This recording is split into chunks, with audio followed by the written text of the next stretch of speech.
tale of two twins from two dads. April 10th was National Siblings Day, and this only child, me, well, I always wished I had an older, bigger brother to beat up on. Yeah, I know, that's ass backwards, and probably why I didn't ever have or deserve a brother. At least not a brother like those found in The Tale of Two Twins from Two Fathers.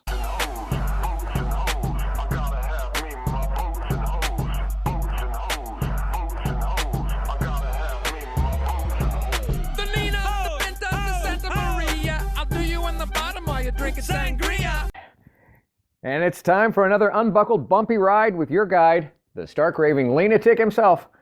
I'm Jim. Let's jump right in again.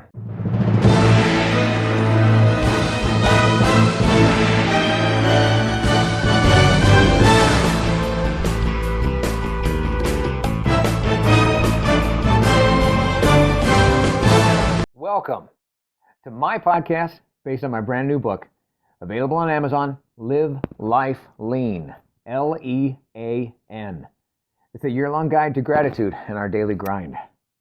The book that combines some timeless wisdom from a whole lot of the world's wiser people with the reflections, reactions, and wisecracks of the guide's author, me.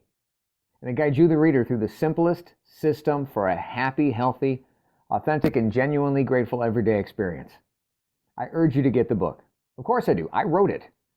It's either at Amazon or at my website, ampurage.com, A-M-M-P-U-R-A-G-E. But even without it, let's make next week better than last, our next year better than the past, and get started now with today's episode of the story, the tale, the fable that I'm about to tell. Well, it comes from the Live Life Lean 6-pack. It's the ebook version at Amazon, and it explains the sound science behind the Lean Guide and gratitude and getting what we really want every day and wanting what we really get down to get to every day. It's about the whole 1 + 1 = more than 2 mathematics that actually happens that you actually kind of find when we do the hard things, the work that needs to be done here kind of things, the let's just get after it kind of things, the seemingly sacrificial things, the ones that aren't the easy way out things, the things done for each other, often by siblings. See, it's things that we only children, we may understand when written on paper or shared in stories, but we have a completely different understanding of. Because we didn't have an older brother who allowed us to think that we actually beat them.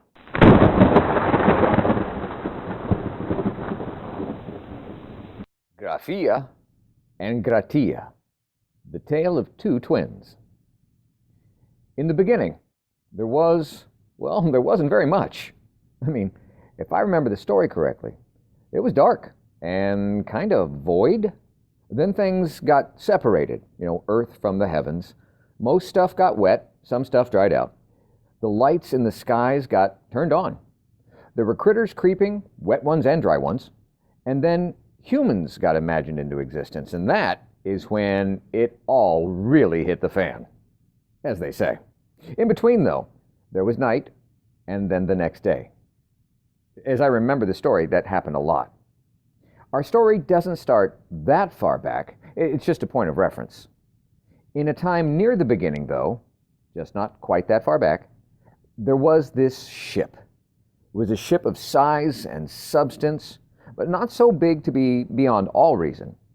With its 2 twin masts, tall and piercing the night skies, this ship navigated the Mediterranean near Greece and was named Eudaimonia, named such for she was her captain's dreams fulfilled.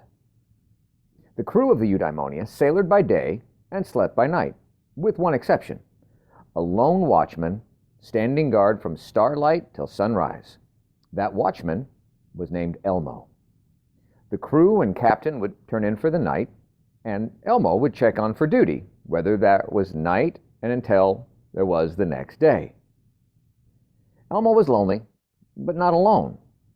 So there was, in the hold of the Eudaimonia, a prisoner.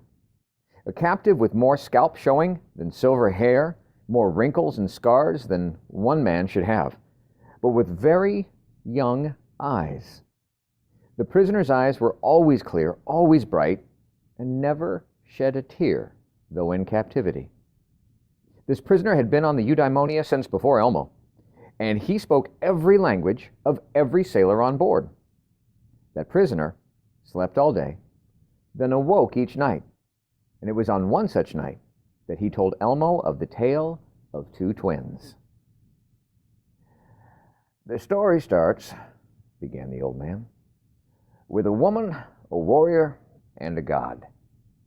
This woman conceived what some never believed, two twins from two different fathers, one the god and one from the warrior." Elmo's eyes were peeled, his ears were perked, and his neck extended in the prisoner's direction. Two fathers, two twins, and one mother? The god's son was named Gratia. He was born noble, humble, and handsome. Son of a god, named by his father, Gratia was born to be an immortal. The warrior's offspring was named by his mother. She called him Grafia.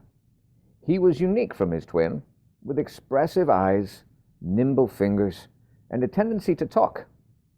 Being the more frail half-brother to an immortal still made Grafia just a human. Elmo peered best he could into the dark of the ship's hold that held the prisoner. "Tell me more, old man, please," Elmo asked. The twins lived as twins do, not always friendly, but always family, and never far apart from their mother, both meeting her for sunrise breakfast every day, the old man muttered. Gratia grew strong, worked harder than the son of a god needed to, actually, and stayed humble, always showing appreciation for his mom. Brother Grafia was always creating, always communicating, and always trying to leave his mark, so his mother felt proud, even though he was the mortal half-brother that the gods seemed to have forgotten. The years went by. Gratia stayed steady and strong, but Grafia just grew old, as all mortals written into any play will do. Then there was one night, and the next day came, and with it, sunrise. But Grafia did not show for breakfast with Mom. The old prisoner paused, and Elmo hung on every word. Grafia grew too weak to meet that one sunrise, but immortal Gratia so appreciated his brother, he could not imagine living the rest of forever without him. And so Gratia groveled. Gratia begged his godfather to grant him one wish, to take and give Grafia his immortal gift. Gratia pleaded for this switch. "Please, before it was too late." "Please?" asked Gratia. The old man stared at Elmo straight on, and for the first time in years, the old man shed tears. And he trembled as he spoke. The godfather smiled down at Gratia and granted his wish with just one caveat he required. They would both stay immortal, so long as they stayed side by side. Elmo smiled. The prisoner, now quiet, hushed, gazed up high. Peering and seeing a slow blue lightning's glow atop the ship's twin masts, he pointed and said, "There, that glow is called the Saint's Fire. It is the legend's proof that the twins still stay together, each better because of the other. Elmo, use it, and by its light, write the twin story by it, and write it well, so the legend lasts as long as immortality itself." The old man shrank halfway back into the dark of the ship's hold, but paused, still within reach of that faint blue glow. Elmo stared, transfixed, at the Saint's Fire. It was the night. It was their last night, and soon would come the next day.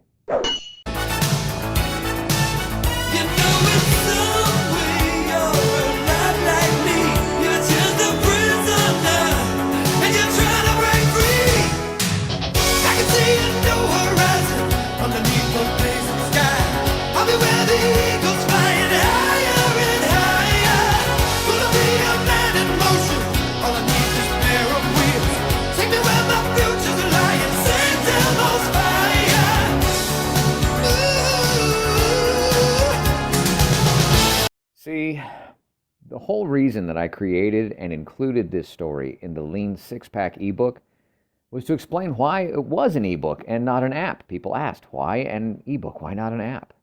I wanted to pass on the value of the written word and our own recognizable handwriting's value in combination with realizing our personal gratitude.